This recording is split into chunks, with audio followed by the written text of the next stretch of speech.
ጤና ይስጥልን ተመልካቾቻችን ከአማራ ሚዲያ ኮርፖሬሽን ጎንደር ስቱዲዮ የሰዓቱን ዜናዎች ይዘን ቀርበናል። ከዜናዎቹ ጋር ተስፋዬ አይጠገብነኝ አብራችሁን ቆዩ። በምዕራብ ጎንደር ዞን ባለፉት 9 ወራት ከተለያዩ የገበያ ርዕሶች ከ889 ሚሊዮን ብር በላይ ገቢ መሰብሰቡን የዞኑ ገቢዎች መምሪያ አስታወቀም።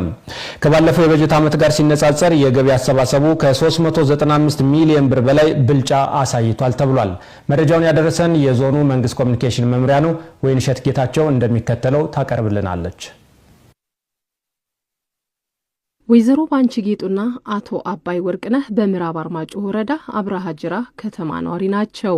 በአካባቢው በምግብ ቤትና በንግድ ስራ ዘርፍ ተሰማርተዋል።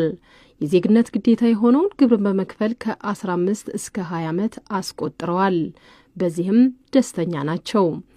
የግብር አከፋፈሉ ስርዓት ከጊዜ ወደ ጊዜ እየተሻሻለ መምጣቱን ነው የሚናገሩት። ግብር መክፈል ለመንገድ መስሪያ፣ ለመብራት፣ ለውሃ ለተለያዩ ተቋማቶች መስሪያ ነው የሚውለው። ግብር መክፈል እንዳለብን አምነን ግብር የሚከፍል ሰዎች ከኛ ጋርም አሉ።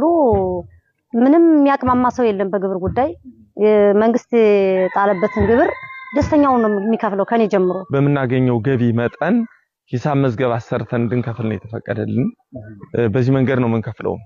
በከፈልኩ ቁጥር ደስታ ነው የሚሰማኝ። ምክንያቱም ግብር መክፈል ደስተኛ የሚያደርግ ራሱን መርቶ አንድ ግለሰብ ለሀገሩ የጠቀመ መሆኑን የሚያሳይ የራሱን ብቃት ያረጋገጠበት። በወረዳው የጸጥታው ችግር ፈታኝ ቢሆንም የገቢ ተቋሙ የማስፈጸም አቅሙን በማሳደግ ባለፉት 9 ወራት በገቢ አሰባሰብ ውጤታማ ስራ ተሰርቷል ያሉት የምዕራብ አርማጭሆ ወረዳ ገቢዎች ጽሕፈት ቤት ኃላፊ አቶ አይናለም ፈንታ ናቸው።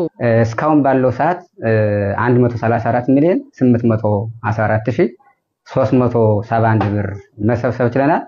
2017 በጀት ዓመት እስካሁን በዚህ ሰዓት ከነበረው አፈጻጸም ወስደን ስናየው በዚህ ዓመት 66 ሚሊዮን 181735 ብር ብልጫ እንዳለው ያሳያል ማለት ነው። በምዕራብ ጎንደር ዞን በበጀት ዓመቱ ባለፉት 9 ወራት ከመደበኛና ከከተማ አገልግሎት ከ889 ሚሊዮን ብር በላይ ተሰብስቧል።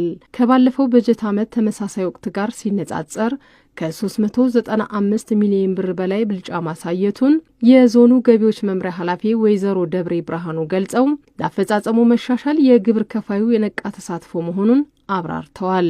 2 ከተማና በአንድ ወረዳ በአካል ወርደን በመገምገምና ሰልጠነን የመጣነውን ተግባራዊ በማድረጋችን ከነበርነው 14ኛ ደረጃ ወደ 7ኛ ደረጃ እንድንቀርብ ያደረገን ነው። ዞኑ መሰብሰብ ያለበትን አቅሙን አሟጦ መስራት ያለበትን በተሻለ ለውጥ እንዲመጣ አድርጎታል።